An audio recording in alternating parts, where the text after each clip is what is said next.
Atenção! Vai começar agora uma teleaula de ensaios de materiais do curso profissionalizante. Este módulo tem um total de 25 aulas. Hoje você vai assistir a teleaula número 25. Bons estudos!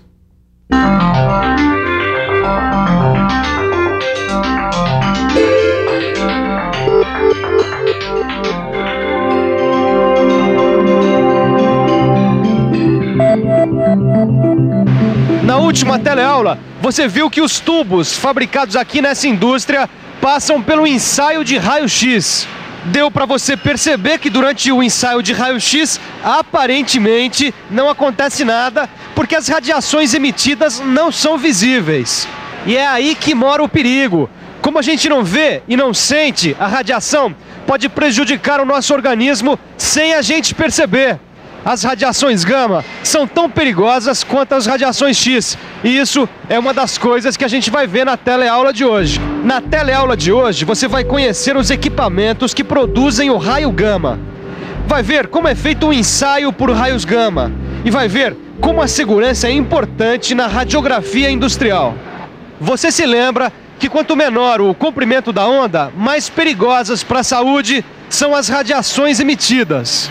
E deve se lembrar também que as radiações gama são as que apresentam menor comprimento de onda, sendo tão perigosas quanto as radiações X. Por isso, a gente tem que conhecer muito bem as radiações empregadas na radiografia industrial para poder trabalhar com segurança. Bem, então vamos em frente, porque a nossa teleaula está começando.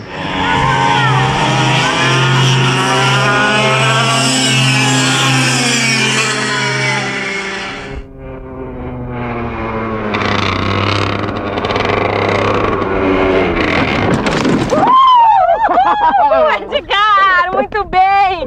Terceiro lugar tá ótimo pra gente! Ô, Neuza, eu também acho! Bom, hoje foi a última corrida do campeonato. Eu e a Neuza ganhamos um pontinho aqui, outro ali, o que pra nós já tá ótimo, porque nós estamos começando agora, hein? É, mas a gente ficou craque mesmo foi em ensaios de materiais, porque a gente acabou conhecendo praticamente todos. Espera aí, Neuza, ainda falta conhecer o ensaio por raios gama. Claro, Ed, então vamos indo, porque para conhecer o ensaio por raios gama, a gente precisa relembrar alguns conceitos.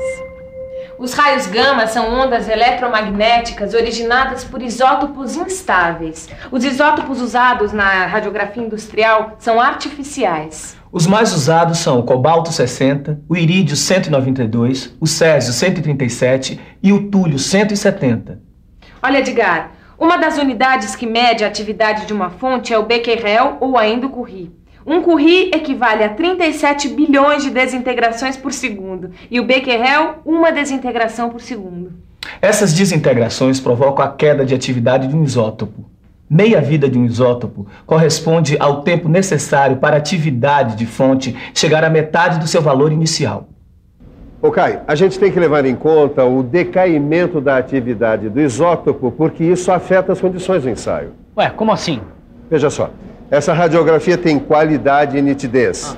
Para ela foi usada uma fonte nova de irídio 192 com 6 minutos de tempo de exposição. Pois muito bem, se daqui a 30 dias nós tivermos que radiografar esta mesma peça... A gente vai ter que ter as mesmas condições que no ensaio de hoje. Exatamente. Vamos dar uma olhada aqui no gráfico de decaimento do irídio. Aqui embaixo a gente tem o tempo em dias e aqui a atividade percentual.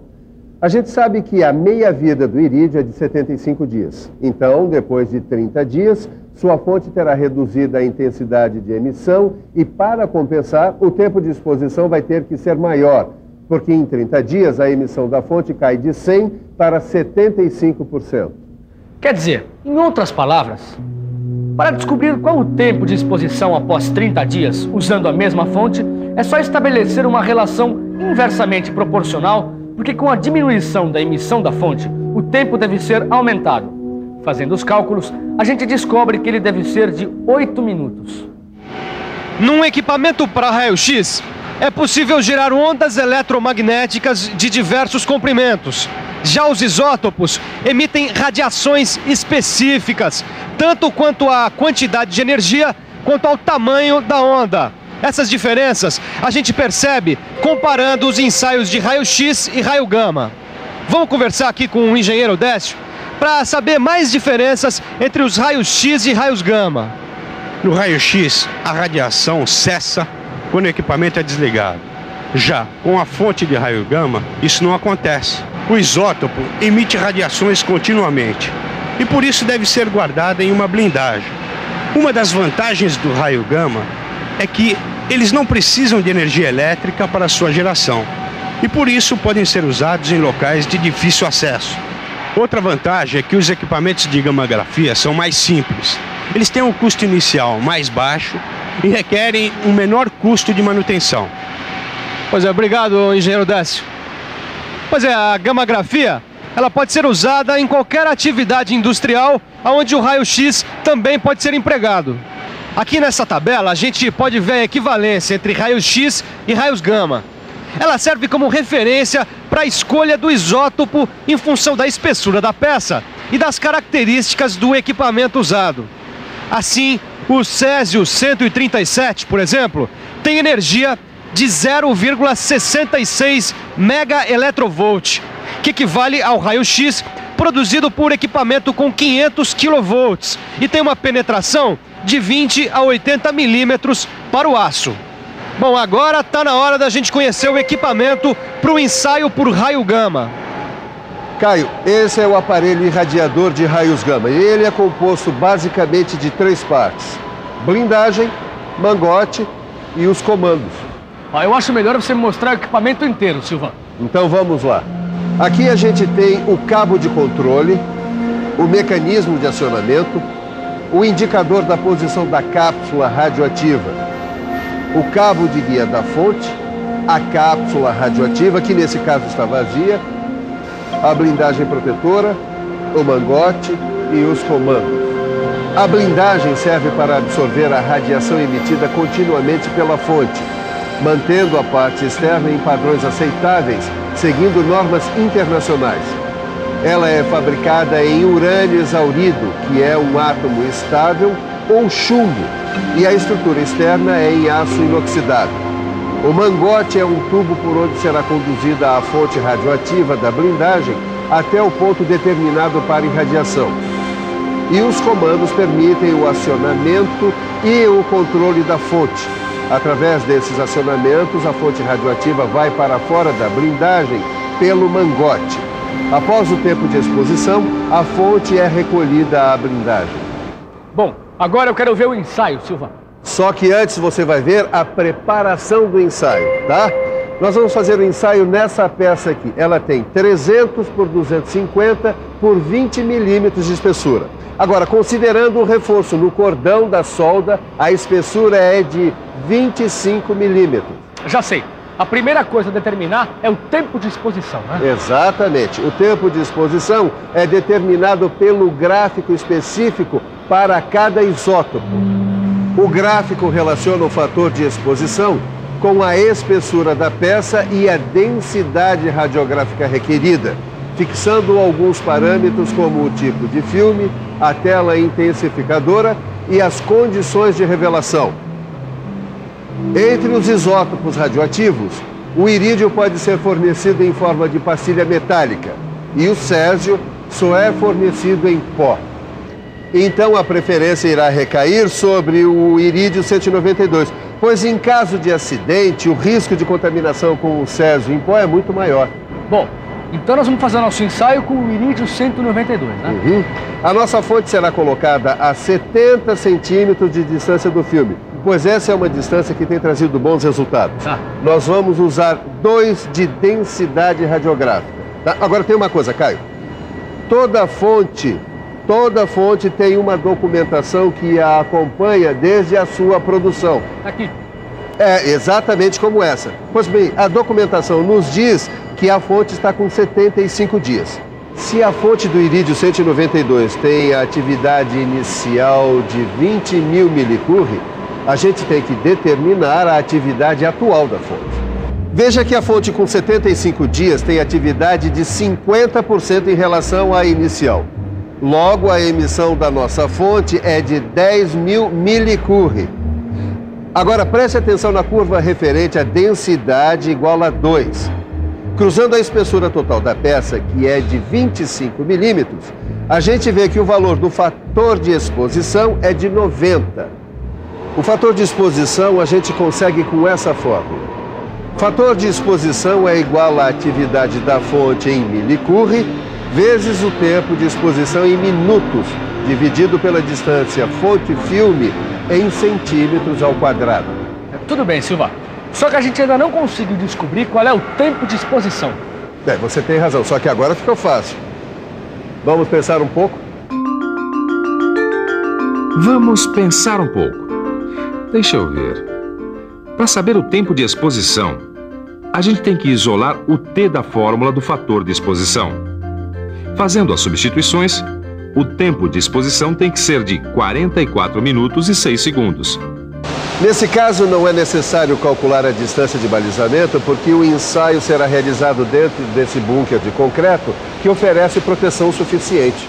E o ensaio não pode oferecer nenhum risco, nem para a população, nem para o operador. Exatamente, mas mesmo assim nós temos que sinalizar o local, alertando para o perigo da radiação. No nosso caso, o operador da ponte rolante poderá ficar exposto à radiação se não for avisado. Pois muito bem, depois desses preparativos e o local devidamente sinalizado, o operador poderá realizar o ensaio.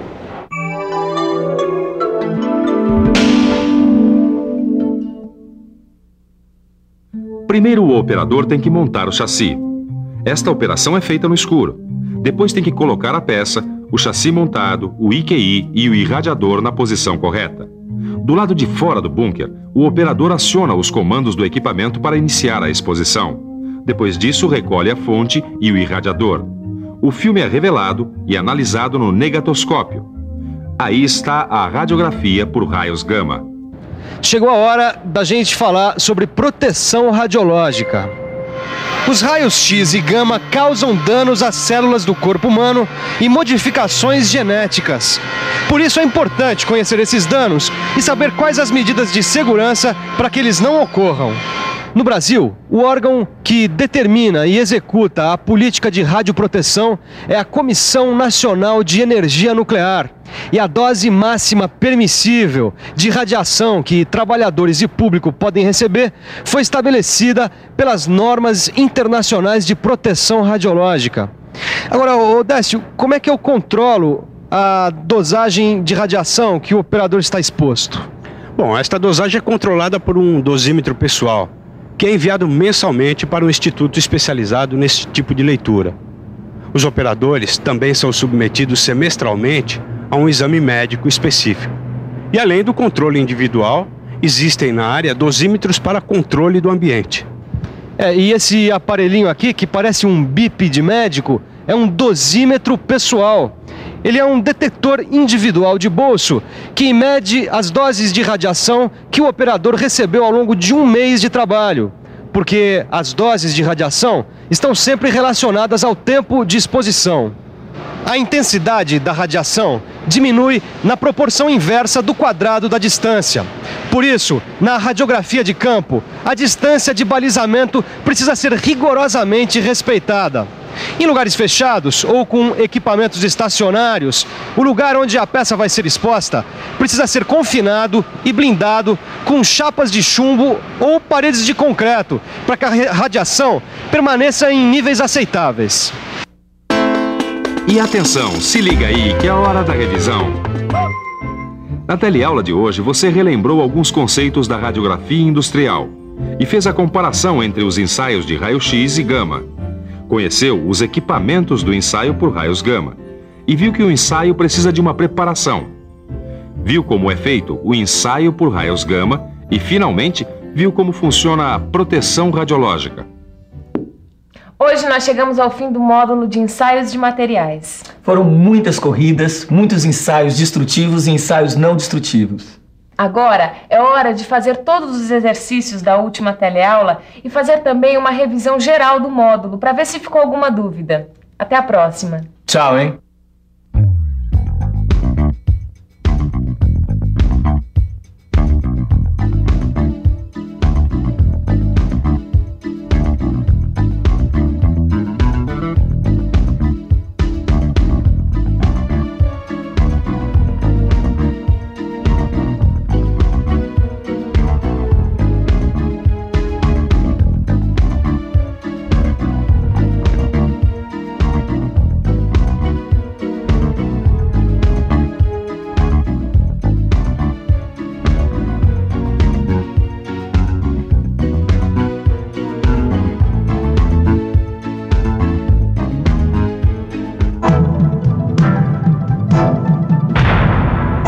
Telecurso 2000, um programa de educação do Sistema Fiesp e da Fundação Roberto Marinho.